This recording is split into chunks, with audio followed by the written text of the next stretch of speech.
the real world, a global community where like-minded individuals work toward achieving their personal goals. Every member receives advanced training and mentoring from our team of experienced industry specialists. Develop essential business skills with the help of our coaches through our online comprehensive education system. Join now. Real Prosperity Financial Freedom Formula. Discover how to become financially free so you don't have to depend on your business, a job, the government, a partner, or anyone else for money. Scan code for the Financial Freedom Formula. 4BK Forbidden Knowledge Shop. Forbidden Knowledge Tours and Workshops. Embark on a journey of discovery with Forbidden Knowledge Tours and Workshops, where history, science, and spirituality merge to unlock the secrets of the universe. Our immersive experiences take you beyond the mainstream narrative, exploring ancient civilizations, consciousness expansion, biohacking, UFO phenomena, and the art of manifestation. Esoteric Store, featuring new esoteric and biohack items. It's a movement, a portal to ancient wisdom, higher vibrations, and deep truths. Awakening minds and expanding consciousness. Scan code to shop now. AI Genius Club. Revolutionary suite of 24 AI-powered apps is designed to automate, optimize, and elevate your success. Whether you're crafting visuals, creating engaging funnels, or generating personalized content, our platform empowers you to excel with ease and precision. Scan code to create magic. Event Raptor, the #1 solution for automating your sales. Attract, nurture, and convert with your ultimate coaching client attraction system. Everything you need to grow your audience, your authority and influence, your sales. Scan to start your automation. Hey guys, welcome back to another edition of the Pain Point Podcast. And I've got another great episode for you and some solutions to your business's pain points. Welcome. I've got my guest here, Rhiannon here, and she's going to share some information. Hey, Rhiannon, go ahead and introduce yourself to our audience. Thank you. Great. Thank you so much for having me here. I'm excited to be here today. A little bit about me is I come from a world of advertising. I worked in New York, LA, Detroit for 20 years on the top advertising agencies on multiple lines of business, from CPG to auto to entertainment, you name it, I've done it. I worked mostly on media buying, where I'm creating multi-million-dollar deals for where to place ads, specifically online. So my expertise is really to help on the digital world and the digital space. I've also worked in ad sales. So I've done the sales side as well as the buying side, kind of sat on both sides of the table. And then over the last couple of years, I've taken that knowledge and now I work for myself. And I help people build their own packages and their own business online. So helping them with what I'm calling the project economy, where I think we're moving into an era of packaging and pricing our services in a package, in a project, and doing that through ourselves and our personal brand. Oh, great. That's perfect for our audience, because what we do is we really work with a lot of my client, the audience for the podcast especially, and even the summits that I work with, we target with the speakers and through the lead generation is obviously it's a marketing tool, right? But it's not always that obvious to many people what type of marketing that we have to do for the solopreneur, for the smaller business person. And it just seems so overwhelming these days with all the social media and LinkedIn and Facebook and which one do I get on, which one do I work with? Everybody's the influencer. But just in the smaller portion is that we are our own brand.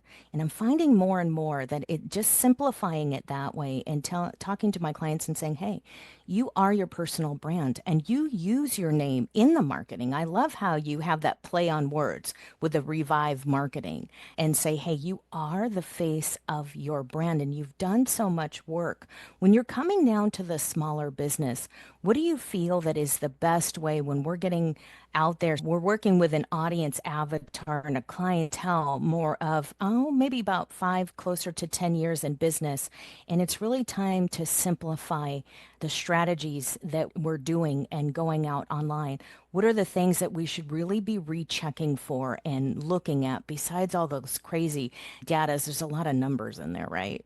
There's a lot of numbers and there's a lot of, look, everyone has a different approach or a different way of doing things. I, for example, come from the paid media world. So I've come from spending millions of dollars online and ads. And I find, especially for us solopreneurs, 1 to 2 small businesses, we just can't play in that same world. And a lot of people might say, oh, go boost your Instagram posts, go boost your LinkedIn, go put paid media there. And I'm like, no, don't do that. Don't do it first. It's not that it's not a tactic. It's obviously a tactic, but it's not your strategy. So going back to your question, like I think that a lot of people have in their head, I'm afraid of social because I'm supposed to put a lot of money into it.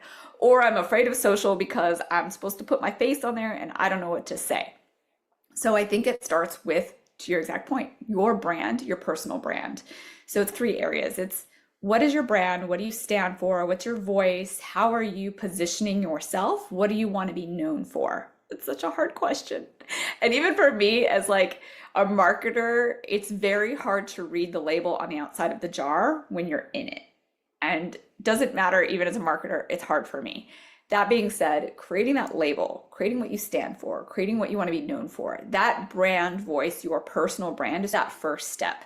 I have a freebie that I can give away that's like asking some of those types of questions. And also the next part, which is really packaging and pricing. I think a lot of us shy away from this idea of if I put my pricing on my website, then like I'm not supposed to do that. And in this day and age, you got to put your pricing on your website.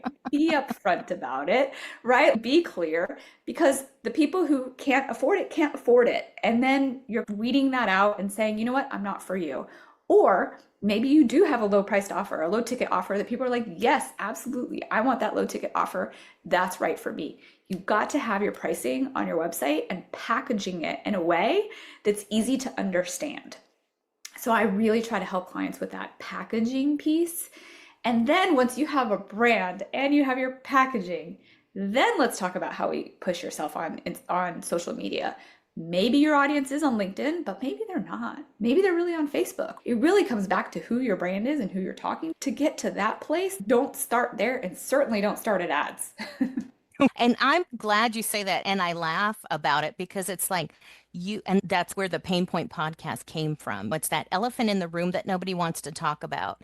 And for me, and I know that I attract a lot of clients because we attract that same energy, right? We do want to take about 5 steps ahead and hit that higher mark and find better people to work with. But a lot of people that I find myself helping currently, it was really talking about that elephant in the room. We have to talk about business. If we don't talk about business and we don't talk about marketing, then how do we know what we're doing is correct? How do we know that we're in the right space? And so 5 to 10 years into it, you've got to start looking at the pivot, not in fear. And I hear it all the time online. I see a lot, oh, what being fear? Fear. If the people that I worked with are me, myself being in fear, it's not fear, it's the how, and we need to move past that. We've established our why to death. If I have to establish another why in a network, and you're going to establish your why, I know what my why is and I know what my mission. So I find that having found that personally, I always use my personal case, not to get into anybody else's, is want to bring that business in there or what they do for themselves to keep that private for certain clients. But really saying that when you talk about it, it's like we've established that why. Now we move forward. Now we're into the how, very much into that depth of how moving forward and finding that pivot in 5 to 10 years. What am I looking at in my business? I've succeeded. I've made a little bit of money. And now you're talking about, yes, let's put the price out there. Because if we're talking to clients that can't afford the $5 and you want to charge a $5,000 package, perhaps they don't need to be on the call just yet. Perhaps you just need to share a few freebies of a video or a lead magnet and moving up to that next set of clients is because it's almost addition by subtraction. They take away themselves. And so now that next group of people can go in there and you're in the 5 to 10 years. So you need to hit a different target market. And you'll be helping more people and they can help more people when you start to bring in and attract that abundance in your clientele, right? Now you can pay for more marketing or have someone market for you. But also what you said was, we are not maybe the NFL. We are not Nike. We cannot afford to put that out there, nor do we need to. We Right. don't need to put that out there and spend on those commercials. We really need to hit our target market. And I like how you say that, because so many people are like, you got to have a Facebook ad for what? I know a lot of people that I've talked to, a few marketers in the last 30 days, that have said point blank, those Facebook ads aren't hitting that same people. Can't predict that those Facebook ads are working in the same realm anyway. So as a business in their 5 to 10 year, when they're looking at doing some marketing, what should they look at without paying tens of thousands of dollars and getting absolutely nothing back and then trying to walk away from their business because they've overspent? Yeah, I agree. And I think that there's a lot of value in taking a look at online options and ways to monetize themselves. I think that going back to, you're exactly right, the why is not, is like we've got that established. I think it's also the messaging to how exactly you're gonna, what those packages are gonna do. For example, taking a look at a therapist client that I was working with and working through with her and saying, yes, you offer these services, you've been doing, this is your hourly rate, this is what you've got, but let's try to package that in a different way. Let's look at how can somebody go, okay, in 10 service package, I'm gonna feel like this is how much money I need to invest. Something like that, where people feel like this is the how, right? And how you're positioning that, and then how you're messaging that to them. I feel like a lot of marketing is spray out me, and it's the pivot of that. So while yes, you are talking online about yourself, you got to position it in their world. So exactly to your point, with the somebody having 10 years of experience, they are struggling with, I've tried all these things, I don't know what to do. So it is going back through and taking an audit. And for example, this landscaping client I worked with, where they needed to look at, it was more of like architectural landscaping, like high-end landscaping client that had beautiful photography, but their Yelp wasn't updated. Their Google business wasn't updated. Their local business searching sites weren't updated with relevant photos and actual stories of people that they'd helped. And those types of tools are there for local businesses where consumers are looking. And if you're speaking to that consumer in the right way and going, oh my gosh, yes, this is the person for me, that's going to capture their attention. So I think it's not necessarily, you're right, a spray and pray of, oh, I'm supposed to be doing all these things on Facebook, or I'm supposed to be doing all this stuff on LinkedIn. It really depends on the business. Would I have my therapist client really focused on Yelp? Probably not, right? She's going to need to be a bit more focused on where does she have her network. She actually comes from corporate. So then I'm like, oh, you have a whole bunch of network on LinkedIn because you've been in corporate for all these years. That's where we should focus your attention. So it's very nuanced. I don't have like a, you need to do this or don't do that. It really depends on who you're talking to. So I think doing that audit and looking at who you're talking to, where your ideal client is, and then you're going to come up with a strategy that's going to be focused on them and messaging to them, not just, hey, here's me, here's what I do. I like that, because there's a lot of marketers that come through in networking. And it's, oh, you got to do this. You got to have a Facebook ad. You got to have a Google ad. You got to spray and pray like you're talking about. And then there's no what's in it for me. It's, oh, yeah, you're supposed to tell a personal story, or maybe if that's you, if that's your type of branding. Certain businesses, like you're saying, don't need to be everywhere.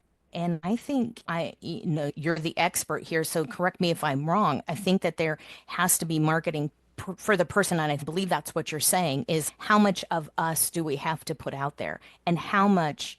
I think it wouldn't it depend on, like you're saying, the type of person it is. So if you have a shrink or a psychologist out there versus somebody maybe that does lawn maintenance or gardening or something like that, I think we need to do it a little bit differently. There's always that generality and there's a strategy at the bottom. But if you're just going out everywhere and doing what everybody else does, you got to look at the person, right? Are they an introvert? Are they an extrovert? Is it necessary for their business? Because if your business is on LinkedIn, used to be a lot more professional. I know it's turning into kind of like a Facebook Wild West out there, and there's a whole bunch of stuff that I was hoping to avoid on LinkedIn because it was a lot cleaner. And then Twitter too. It's very simple to the point, which is a way to get out there in the market. And if you're putting everything everywhere, if you're doing your marketing yourself, which you probably should be hiring somebody, if you're doing your marketing yourself and you're all over the place, then you're spending a lot of time everywhere and you get nothing. You're getting Correct. nothing in return. Where are Yeah. your groups? Where are your people at? Yes. Where are your clientele? If it's a Yes. corporate world and they're all on LinkedIn, why are you on Snapchat? I have business partners that are like, I read this really great article and somebody was on Snapchat. They said we need to get on Snapchat. Would you need to be on Snapchat if you can't articulate why you need to be on Snapchat, then that article did nothing but pull you in because it was sparkly and cool. And Yes. there's a lot of good pictures on there or something that they found. And it's just funny. Some people just things work differently for different people. And I think you've got to test it out and try it out. And I have a group that I work with in networking on LinkedIn. And so it works out perfectly for me. But I'm not a big Facebook and I don't want to know, I'm not into knowing all your personal stuff. If I want to know personal things, I'll call you on the phone. We can chat. Maybe we can go out with the girls, have a glass of wine. That's personal stuff. I don't know if I want to see, I really don't need to see that plate of salad or all about your family on Facebook. I want to get through that and get to business. And then that gets back to what's in it for me when you're doing that for your client, as you're saying, when you're out there and you're worried about getting out there, are you putting that point together of targeting the client and the avatar of what they need, the problem they solve? And again, going back to the name of the Pain Point podcast, you have to have Yes. some type of solution for them. And in the Exactly. last few years, have you seen a change for people to say, hey, let's come back? Or actually, I should probably say in the last few months, I've noticed, especially in networking and online, that people are getting back to business. When it's about business, let's Right. get back to the client because we Yes. need to provide customer service. And I know a lot of it got taken away because we had Amazon, everything went online. How do you find that providing the customer service or the concierge type of service, especially the specialty of what you do, how do you find that you can really get back to that connection with your client online? Because there is a bit of a difference here that we're coming back to where we want to really be part of the client. I think it sets you up, offering more value, just getting back to that client. How do you do that online?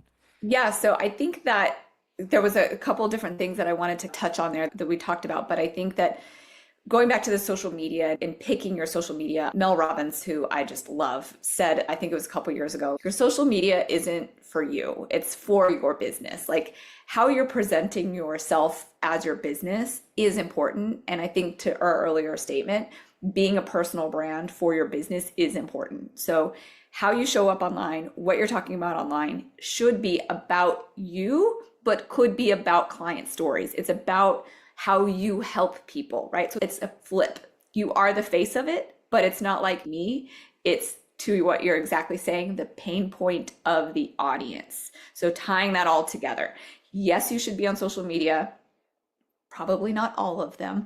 Which one are you going to focus on? So being on social media with your face, but thinking about, I like to use the analogy like putting a hat on. It's something that I always did in corporate, like working for other businesses. For example, when I worked in gaming, I am not a gamer. Okay. Put a controller in my hand. I'm not going to be able to do it. Okay. I'm not a gamer. I worked in gaming for 7 years. Okay. I can put a hat on of a gamer and understand that audience. I can understand their fears, frustrations, their needs, their wants, things that they care about, things that they like. I can find them and target them online with a message through paid ads. That is absolutely possible. It costs a lot of money and it could be done correctly and get them to convert. That is a complete strategic approach. But when we're talking about a small business and we're talking about solopreneurs, we're talking about online, right? You got to still put that hat on of your audience. What is their pain point? What is their fears, frustrations, their needs, their wants? And that's when you put that hat on, then turn on your camera and create content. speak to them about their pain points, talking to them about your experiences. You can do case study clients. You can talk about examples of things that you did for some of your clients. And that connects because people go, oh, I can know and trust that this person is going to be able to solve my pain point. And so you're getting your face online, which is so hard to do. And you're talking, though, you don't have to talk about what you had for lunch. You can talk about how you solve people's pain points. So that would be my suggestion. Absolutely. That's brilliant because yeah, you talk about your clients. If it's something that is going to connect you better, hey, if you're out there in the office having lunch, hey, I was having a conversation with a real life client during lunch and this is what we talked about. Okay, that makes perfect sense. If you can tie that into your story and that comes into virtual summits with my clientele or speakers, and yes, bring that in if it's relatable. Absolutely. Bring it in as relatable, not something triggering, not something that was frustrating for you today, unless you solved it and said, hey, maybe you have this problem too. And Yes. that makes sense. 100% because we're telling a story. And when we're branding ourselves, I feel like it's the story that we're telling continuously over and over again, but with the ability to create and have that magic to be the orator, to share that in little bite sizes to get people comfortable with us and continuing to work with groups of other people too. And it's so important because having clients, I spoke with a client the other day and it was like, hey, she's, hey, I'm not getting a lot of Facebook traction. And we were just having a simple conversation and it was like, let's look at your Facebook page. I can offer you a little bit here. Maybe there's some things that I can help you with when you're talking to a group of friends. You can find a few things out and then say, hey, this is beyond my scope. But telling her, hey, you know what? I'm not getting traction. Nobody's going to my page. I'm not getting a lot of likes. I'm looking at her page and it's like, how often are you posting? Once a month. Are you going to your clients' pages or the people in your group's pages and commenting on them? No. You have to connect. You have to talk to them. Otherwise, just get off of Facebook and forget about it. Yeah. You're not going to drive traffic there if you're not on there. What's the point of posting every day? And what's the point of posting, hey, have a happy Monday?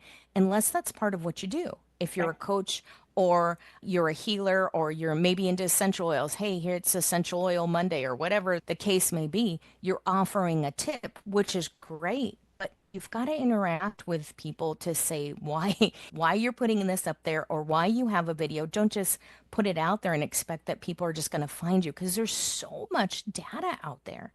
And it's personalizing that to someone. On the higher scale, when someone's working with marketing and they have their branding, and I've seen this before, and I'm sure you've seen it quite a bit, but when people will hire someone to put the social media out, but they're not hiring someone to really engage, or they don't have a ad or whatever they need to have for their business, some type of engagement to say, hey, let's get this out there. How do you work with people to say, hey, let's overcome this, or maybe you should just hire someone to connect on your social media. If you don't have time and you have the ability to pay for that, perhaps that's something that would help because you just don't want to be on there. Some people don't. It's just not their thing. And large corporations pay, it's called community management. And large corporations pay people a lot of money just to do community management. So being a solopreneur, you are the community manager plus the social media manager. Those are actually two totally different jobs. Sounds like they're the same job, but actually, again, coming from corporate, you can sell community management for a pretty penny because it's a lot of work. So social media management, managing your social, posting online, you're correct. That's an entire job description. Then there's community management, making sure that you're commenting back on people who have mentioned things on your posts, commenting on other people's posts, making sure that you're in that world. That's another reason why I try to steer clients towards one main platform. So a solution or an idea, a way to mitigate or help your process is to have a social media management platform. So you can plan out, chunk your day, and okay, I'm going to plan out all my content for the next month. And you can pre-write your content, and you can have all of your stuff planned out. Just spend a day, knock it out. Once you have your brand, your positioning, the things you want to do, you can schedule all of that stuff. I think platforms are starting to understand, okay, this is canned post coming from a later Metricool or whatever tool. So just know that consciously going into it, these companies are getting savvy. That tool exists versus manually posting it from your phone every day, which is, okay, I don't. That's way too much work. But having a tool, planning it out, that's an easier way to get that stuff off your plate. The second part of it is exactly right. You've got to be community managing your own accounts, and that takes time. So make it your own Marketing Monday. And every Monday you're going in and you're checking all your posts, you're making sure all your social content's there, you've planned out your next week, whatever have you, pick a day, pick a time, block that hour and make that your social media time. That's my best advice to clients is if you're not going to hire somebody to do it for you and you want to do it yourself, by all means, do it yourself. It's going to cost you either way. Right? You're either going to pay somebody to do it or you're going to spend the hours that you on your own. Now, granted, doing it on your own, you're going to learn a lot more. You're going to figure out what works and what doesn't work. Those are also times to be writing blogs, right? Those are times to be writing your articles, your LinkedIn newsletters. There's lots of writing and that goes into it. And that's a very creative process that needs to come from you. That's the stuff AI cannot produce for you. It has to be done in your voice. And those are the things that are going to resonate. Those are the things I teach my clients as I'm going through their brand and we're creating their stuff as I walk them through writing blogs and how to create their content and what their voice is. And so that's that first step I was talking about, creating that brand and that voice and the messaging. What do you want to be talking about? How are you connecting to your client's pain point through this content?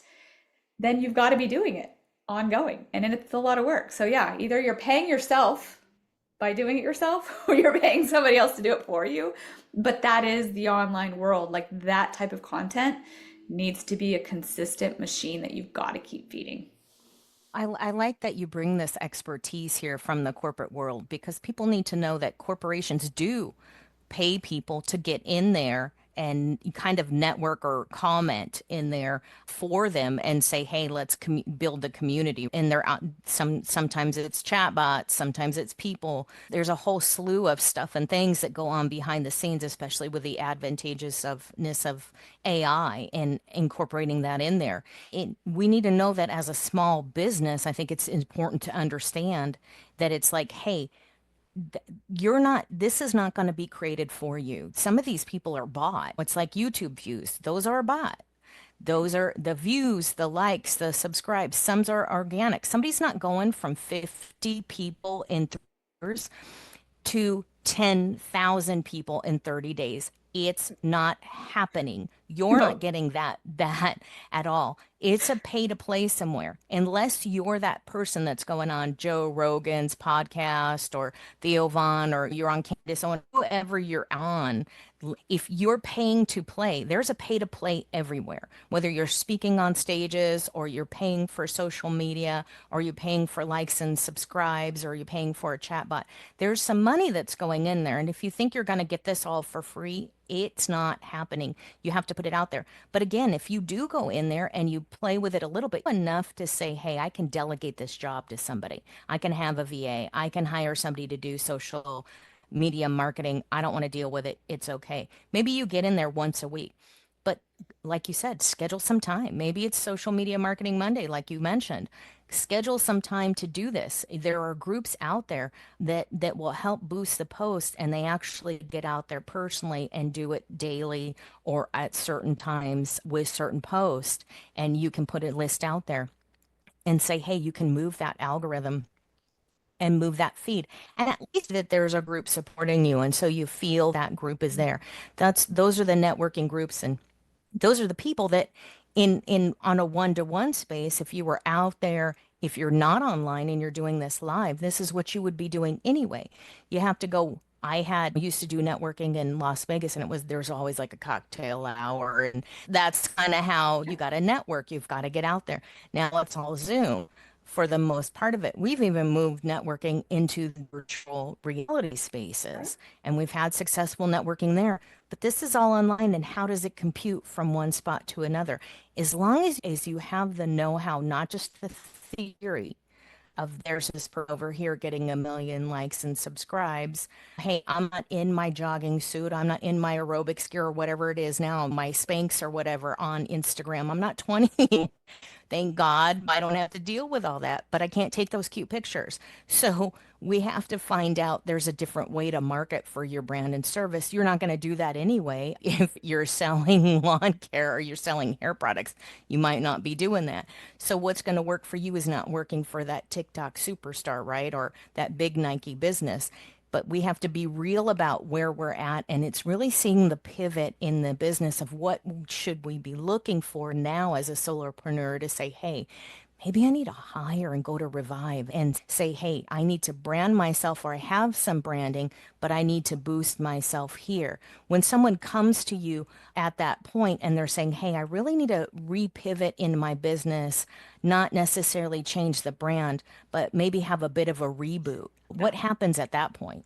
I love that you say that, because that's essentially part of the reason I loved the name Revive, because I like working with brands who already exist. Like brand new brands, I don't do that. I like working with people who have been doing what they're doing, or maybe they're pivoting from something to something else. But coming from a place of knowing your business, knowing what you need, knowing where you're at, I would say I'm a business strategist. So I work with my clients, and I first do what I call a vitality plan. So for $800, see, I'm being upfront about my costs. $800, I sit with you for an hour and a half to 2 hours, and we do a full audit. And I ask you questions that are about your business. It's not just about your marketing. I want to know where you've been. I want to know what you've tried. I want to know your pain points. I want to know what you've struggled with. And I want to know what your audience is like. Who are you trying to target? What are you trying to get? Where are you trying to go? And then I take all that information and I give you a plan. And I say, okay, here's your plan, and here's going to take you from where you are to where you want to go, and here's how to get there. And for everyone, it's different. Some people already have XYZ already established, and then I'm like, great, that's less work. From here, let's get you to that next level. And these are the things that you need. So I have found that clients want to come to me for paid ads. And I'm like, again, you're way far away. Let's start with this first. So yes, we'll get you to paid ads, but let's do this first. And then we're going to stair step you and we're going to get you to those ads. But we're not going to start with ads first, because we've got to establish all this first. So that's a real differentiator that I bring to the table with clients, is really understanding business and marketing and how to kind of do that audit and help them stair step them to get them there. So from that $800, I apply that. Then if they decide to work with me, they can also use this to go themselves. There's a lot of juicy information I give them about their brand and their voice and things like that. Use that. Go, again, try to create newsletters or mess with ChatGPT and get it to write you some copy. Great. But it's an investment. The $800 is an investment in your business. So some people take that for a couple months and then come back and they're like, okay, now I've done this part and I'm ready to elevate. So that's why I call it the brand elevation. And I have 3 packages. They're about between 8,000, 12,000, 15,000. It depends on what really you need, but most people need that middle package. So like around $12,000. And some people need a whole new website. Some people need a new coaching website, right? Some people need all their marketing materials cleaned up, created for them. It was mentioning blogs. They need a blog strategy. They need a content calendar. They need an entire understanding of how to move forward in a cohesive way that they can feel like, okay, now I've got it. An example would be, I worked with a nonprofit where they really needed to just push out on LinkedIn. So we created like their LinkedIn header, their posts for 6 months, all of the images, all the copy, and redid their website. So everything is cohesive. It looks good. You've got a freebie on their website. You've got a sponsorship guide. You've got all their posts, their website. It's all branded. It looks good, and they are ready to go. And then from there, I said, look, if you want to come back to me and my team can manage your social media and community manage your social media, that's later. Go try it again, go try, go do what you need to do. And then if you're ready to come back, then I can create another thing for you and we can talk about maintenance and management. But again, I try to stair step with clients and take them through reviving their business, one step and then another, and then let's get you to the next thing. I like that you do that. You're honest about your pricing. For one, somebody's, oh my gosh, you're like $1 million. Why? What are you really saving with not paying that to actually have that consultation with you, to spend a few hours with you, just really breaking everything down? Here's what's good. Here's what's bad. Here's what I would suggest. That's actually a consultation there. It's massive. It's really looking at your business to say, hey, this is what we're doing. There is worth there that you're going to get. You're going to get honesty. You're going to get integrity and say, hey, and that absolutely experience. There's a lot of people that get on calls. I know I hear about it from my clients. It's you get on calls and it's great. We had a great connection. What did you get out of the call? Anything? What are your next step? No, we're getting on another call. You're getting on a call to get on a call. And hey, I'm from corporate America. I'm from Silicon Valley.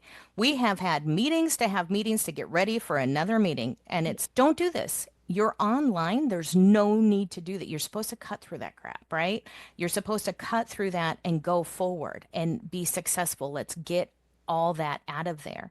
But the honesty is that there's a uniqueness there and you honor that brand and you honor the people that you work with to say, hey, if you need this, I will provide it for you. If you don't want it or don't need it or you're not ready for it, I'm going to be honest about it. And that's where we need to get back to in business to say, hey, this is the worth that you get. And you speak about it and you're honest with it and you can say, and you can tell you've been doing this for quite a while and there's an experience there in your voice and tone and inflection. And it's really getting to say that honestly and to be able to come onto podcast and talk about what your business and service is. And it's like, hey, my podcast is free, but still, I want to have quality people. It's a platform to talk to people, to learn something or learn that I don't want to do that. I want to hire someone else or even clients. Hey, I can refer you to this person. I have this great guest on my podcast. Maybe they can help you grow your business and say, hey, yes, this is what we need to do. And they're not coming to you paying out of pocket and not getting a service, and you're not forcing them into it. And that's just so, it's passe. Let's get out of that. From Silicon Valley back in the 80s where people would sell Amway, they'd spend thousands of dollars on a box, maybe $5,000 in 1980. That was a lot of money. $5,000 on a box that would sit in their garage for years unopened because they were told they needed to buy this. They needed to be part of the group. They needed to be accepted into the group. And they never used it, but they talked about it and they sold it. So people bought it. If you're not using it, what's the point? Why is it there? It's there 6 months later. If it's sitting there in your hot garage, then the vitamins or whatever you bought, it's no good by the time you get it. And if it still says that there's quality there and you can test it, then there's probably something synthetic in there. But that gets me back to you want the synthetic person. You want the honest, you want that honesty and you want that value and you want reality in there. And then there's a uniqueness and you honor that. And I want to bring back to that is you honor the person and their company and them as a client in saying you have something that's a little bit unique in where you're at. And they've had that for years. So coming into that, where did you find this value? Because corporate America kind of seems almost, there's that cultish there, right? Everybody's copy and paste, no matter what your belief is. I worked in the casinos and they all started going corporate in the last about 10 years. So where the casinos in Las Vegas, you had the Luxor, and then you had the Sands, and everybody had a little bit of a different theme going on. They had a different owner there. And now it's all corporations. So the same people are owning and selling and buying and selling from one another consistently. So everything looks the same. Don't even need to go to a different casino. It has the same games, the same noise, whatever. But how do you find that unique now? Is that part of why you got away from corporate America to share the value of uniqueness and personality? Yeah, and I think that's one thing that I've really flourished and loved about going out on my own versus being in the corporate world because I worked in paid ads and it was a very siloed industry while you think, oh, Super Bowl commercial.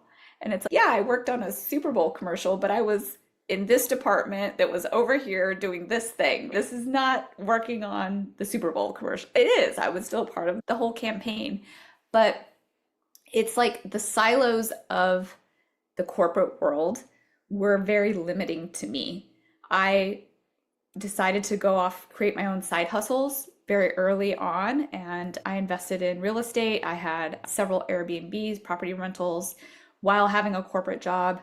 I also decided to go back to school and get a master's degree while having a corporate job. I was very like always on the go, always trying to do something else, figure something else out. I was like, if this is my corporate job, I'm excelling in this, I'm doing great at it, but like I need something else. And for the first time with this business, with my own business, like this is my thing. I also do have a toddler, so that's my something else for sure. That's a big piece of what I do all day, every day. But being a mom has been amazing. But that being said, with my clients and with my business, I really get to dig into their business strategy. And that's like a whole different world of this enjoyment that I get working with my clients because I have had other businesses. I do have this as my own business. I have been doing these other things, working in corporate America, learning as much as I can from corporate and taking all of that and then now being able to pivot and help the little guy, help a landscaping company and help a law firm and help a therapist. And so these are just people and I'm helping actual people. And that has been like so freeing for me. Like what a different world that I get to be in. And that's what's been really helping me pivot into this niche where I find that I do really well with people who come from corporate, just like you were saying, Nicole, like you've had this experience and you have this background of what this world is like. And people who come from corporate just, again, yeah, have this experience that you can't explain versus if you've always been an entrepreneur. And so I think that the people coming from corporate and I have a extra special connection. I help all clients, but like that special connection is there. And so I can help pivot them into this and think of themselves again in this sort of project economy. How do you take these skills that you've worked 20, 30, 40 years for and package them and price them and sell them and help people like I've been able to do and help a law firm and help landscaping companies. Like these are valuable skills that a lot of small businesses just, they don't have it. They don't have the ability to have a full-time marketing company or a full-time IT company or HR or what have you. So I'm able to now take these skills of people from different various parts of corporate America and say, hey, let's create this in a packaged economy and then actually be able to help small businesses have resources of very highly skilled services and help them up-level their business. So that's where I see this economy going. I think that's where the world is going. I think we're in this transition right now. And I think that's where I could talk all day about like white collar recession and like this world that we're seeing that's happening right now that we're living in. Where are those people going to go? Those highly skilled people have this knowledge that is very valuable. So how can we take that, use that knowledge and help people that are struggling and trying to figure this out, and let's all help each other. And so anyway, maybe that's my like glass half full. I see this beautiful world coming in the future, trying to stay positive. But that's like a little fortune telling or gambling that I guess I'm doing and where I see this project economy going. I like that you said that because when we're looking at the future, I just held a tech summit last week and it was really bringing technology. People know technology is coming. Hey, Elon Musk in the White House with his tech support t-shirt, right? We need to upgrade. I've worked in county or with feds in the bureaucracy. I've worked in law enforcement and security. I've worked in corporate America. And you have to be able to upgrade. You have to be able to level up. And in business, we have to, there's an understanding. And what the reason I decided to put a tech summit together was that there's so much out there and there's so much AI and there's so much data. And if you're not like me, where you love the data, you love the research and the numbers and putting it all together and saying, wow, this is really cool. I want to know more and have these great critical thinking discussions. And that's part of why I like to talk to people on the podcast and have different speakers so we can have panel discussions and conversations. But the other thing is the future. AI is here. And if we want to stay in that massive fear porn of, oh my God, conspiracy, and yes, I have my tinfoil hat in my closet. I wear it. I'm absolutely over there. Like I said, I am from Silicon Valley, so I come from the logical and the woo side, right? There's a lot of that combination there. But I think when we talk about dimensions and portals here, Silicon Valley is opening a portal. So when we understand that science is meeting Star Trek right now, right? We are here. We're finally here. And I do a lot of things in virtual reality. If we understand where Michio Kaku says, hey, we have to be inventive. If we take this and say, hey, we are human beings who are creative, and there's times, let those robots take those really awful warehouse jobs where you're hot or you're just driving all day. They're really boring. They're horrible. Nobody wants to be a cubicle. It's just bad. It's been bad for us for over how many years. And we forgot all about that connection to Mother Earth and everything. So bringing that back, if we are inventive in our business, or we recreate or rebrand or revive ourselves, and we level up our business, we can use that online value and set certain things and forget about it. Either hire somebody in marketing, or find out how to do it, or find out how to set it and forget it. Like you said, what 6-month social media plan? Have a calendar, write it out, put it out there, and then go on Monday and comment and then subscribe as that gets posted. So when you see this all coming out, you can put this business all together. And like you said, you have a little toddler. You want to spend time with your kid, right? So other people, I would assume, want to spend time with their family or friends or go out, have a good time. You can't do that. And I travel a lot around the country and go to events or just go on hikes or go to the beach or just go because I want to get out. I can't do that if I don't set this up. Right. I can't do that if I don't plan ahead. And that's super important, seeing a lot of people. I'm going to be an entrepreneur because I can just get a license or say that I have a business. There's business to be had with business. And if we forget about the business part of it, we don't make the financial part of it, which supports ourselves and our journey through life. And there's other businesses we can collaborate with. And so find people that you can collaborate or work with that will support you to move forward. So that gets me to, we have had a great conversation and we're just about at our hour. So I want to give you any last takeaways or anything final that you would like to share with the audience. Maybe something that they can also include, something that they can go do once they're done with this podcast. Yeah, I would love for anyone to come check out my website at Revive Marketing, and it's Rhivive. And that's because my name is Rhiannon Franz. I'm named after the Fleetwood Mac song. And if any Fleetwood Mac fans out there, yes, I am named Huge after the Stevie song. fan. Thank you. Yeah, exactly. I am named after the song, and it's RHI. So I cutely named it Revive Marketing. And if you go to backslash cash out, so cash dash out, I have a freebie on there for how to create your packages. And I think that might be really helpful for some of your audience. And it's like the 5 steps to figuring out how do you package and price your services. And hopefully that's valuable for your audience. And I would love to have people come check that out. I also do events, so virtual events. I'm happy to have people come. I have one this afternoon and I will have them on my events page.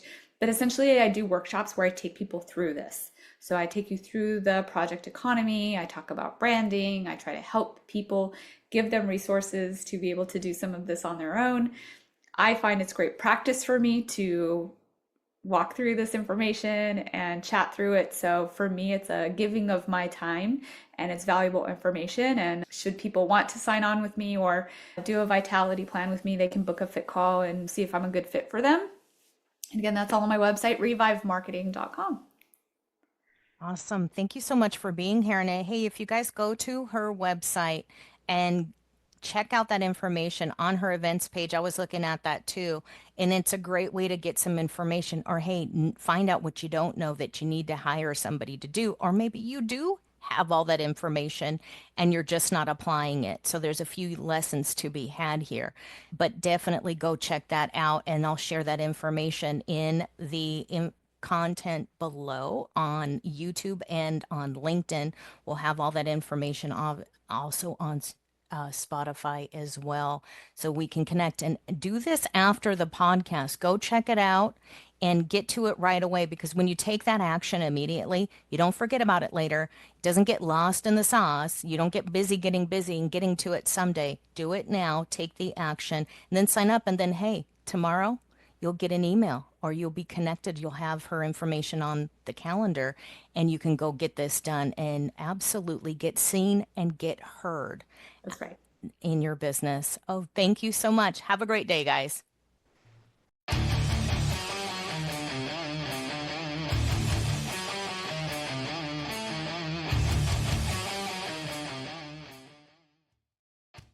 The real world, a global community where like-minded individuals work toward achieving their personal goals.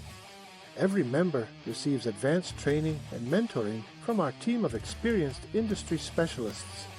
Develop essential business skills with the help of our coaches through our online comprehensive education system. Join now. Real Prosperity Financial Freedom Formula. Discover how to become financially free so you don't have to depend on your business, a job, the government, a partner, or anyone else for money. Scan code for the Financial Freedom Formula. 4BK Forbidden Knowledge Shop. Forbidden Knowledge Tours and Workshops. Embark on a journey of discovery with Forbidden Knowledge Tours and Workshops, where history, science, and spirituality merge to unlock the secrets of the universe. Our immersive experiences take you beyond the mainstream narrative, exploring ancient civilizations, consciousness expansion, biohacking, UFO phenomena, and the art of manifestation. Esoteric Store, featuring new esoteric and biohack items. It's a movement, a portal to ancient wisdom, higher vibrations, and deep truths. Awakening minds and expanding consciousness. Scan code to shop now. AI Genius Club. Revolutionary suite of 24 AI-powered apps is designed to automate, optimize, and elevate your success. Whether you're crafting visuals, creating engaging funnels, or generating personalized content, our platform empowers you to excel with ease and precision. Scan code to create magic. Event Raptor, the #1 solution for automating your sales. Attract, nurture, and convert with your ultimate coaching client attraction system. Everything you need to grow your audience, your authority and influence, your sales. Scan to start your automation.